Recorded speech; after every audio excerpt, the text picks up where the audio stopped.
अस्सलाम वालेकुम बच्चों। आज मैं आपको एक नज़म सुनाता हूँ जो बचपन में मेरी पसंदीदा नज़म थी और मैं इसे अपने दोस्तों के साथ मिलकर पढ़ता था।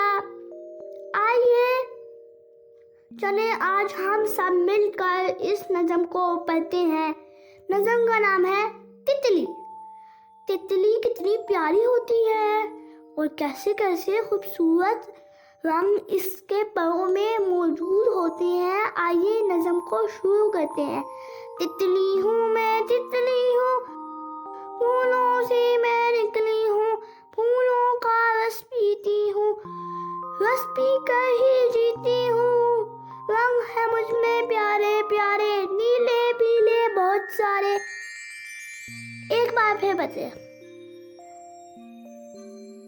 तितली हूँ मैं, तितली हूँ, फूलों से मैं निकली हूँ, फूलों का रस पीती हूँ, रस पी कर ही जीती हूँ।